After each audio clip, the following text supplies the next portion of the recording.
Pohon kurma adalah pohon purba berumur panjang, yang tumbuh dalam kondisi iklim yang paling keras, melewati proses pembuahan yang rumit, serta masa berbuah yang tidak sebentar.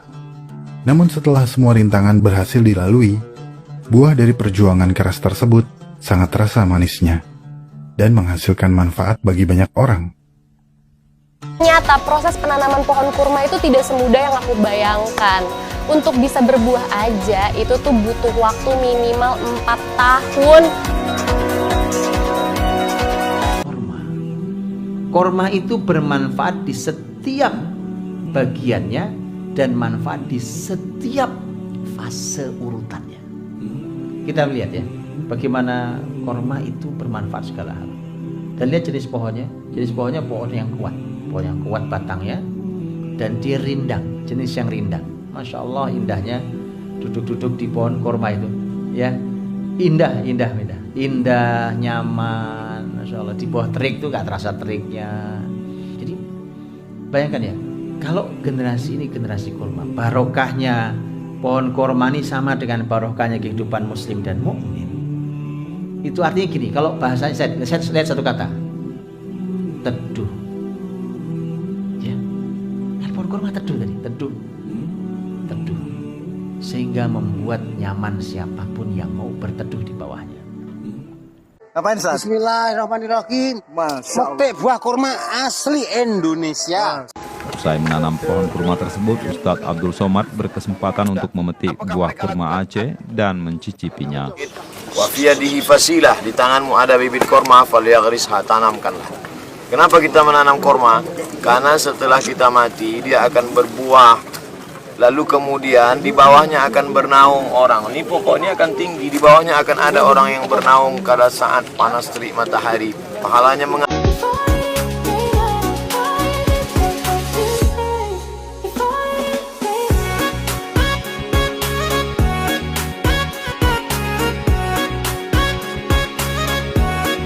berada di kebun kurma Tep Setip, Syayapum Provinsi ya Bapak Ibu. Nah sekarang kita sudah ada di dalam kebun kurmanya. Ya, di kebun kurma ini punya kurma kurang lebih 20 jenis. Lihat, masjid ini terbuat dari pohon kurma dan atasnya terbuat dari daun pelepah kurma, dan di sekelilingnya hanya dikelilingi oleh bebatuan kecil. Dan disinilah Nabi Muhammad SAW sholat bersama sahabatnya ketika hijrah dari Mekkah ke Madinah, dan sampai sekarang tempat ini diabadikan sebagai tempat wisata religi yang ada di kota Madinah. Kebun kurma itulah yang mengelola air. Kalau teori ilmiahnya bisa dijelaskan, struktur perakaran kurma itu sedemikian rupa sehingga ketika kena air dia dikelola dalam struktur perakaran. Ketika lama-lama dikelola oleh struktur perakaran, maka permukaan air tanah, water table-nya naik. Nah, ketika water table naik sampai mendekati permukaan air tanah, itulah mata air. Gitu. Jadi mengelola air itu hanya perlu satu jenis tanaman, kurma. Satu keluarga kurma, yaitu sawit. Kenapa sawit menjadi penggerus air, pemboros air dan lain sebagainya? Jangan-jangan kurma bukan mengelola air, memboroskan. Saya jelaskan, kurma sawit itu satu keluarga. Betul, keberkahan kurma itu seperti keberkahan seorang muslim. Di antara keluarga itu ada tanaman yang sangat boros air, yaitu sawit tadi. Gitu. Sawit diajarkan Belanda ke kita sekian abad yang lalu, sampai sekarang kita taati. Di Indonesia ada 10 juta hektar sawit. Kita diajarin Al-Quran, kita cuekin, iya kan? Apa bedanya? Bedanya ketika Belanda mengajarin kita nanam, dia praktekkan, dia jalankan, dia ajarkan.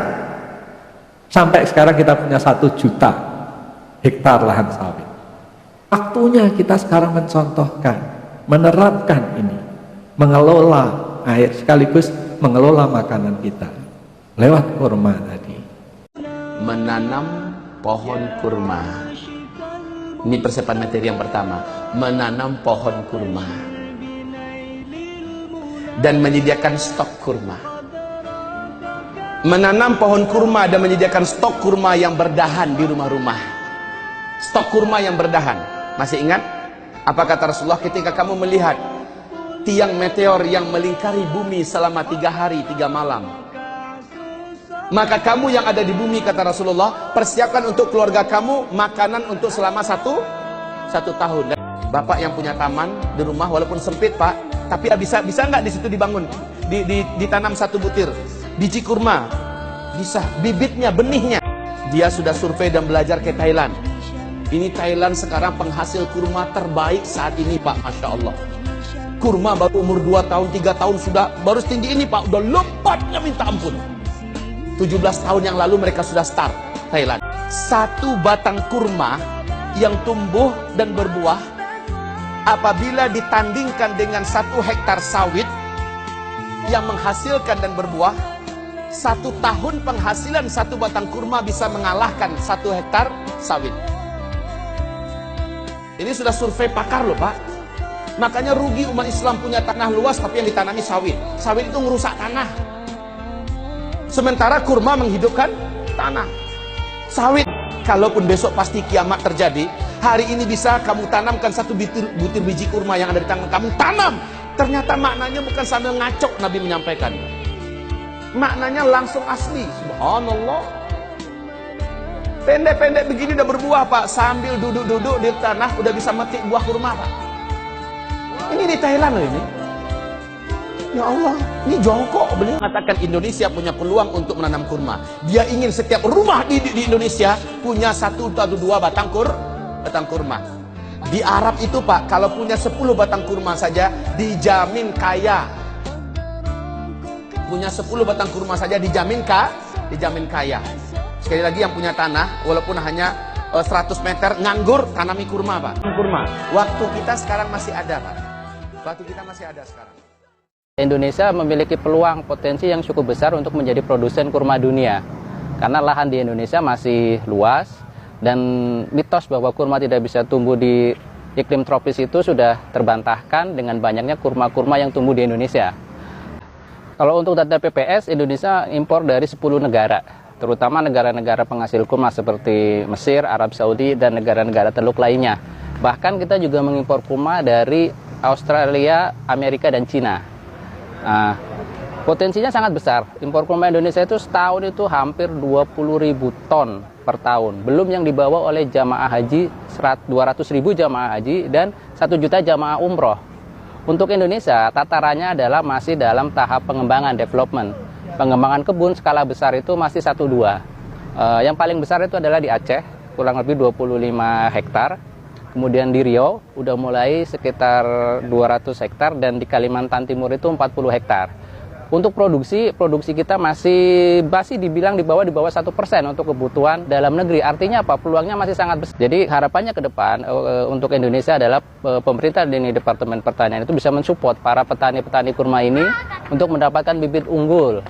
Karena bibit unggul itulah akan menjadi indukan untuk kurma kita di iklim tropis. Sehingga Indonesia yang mayoritas lahannya luas untuk potensi perkebunan itu bisa ditanami dengan kurma.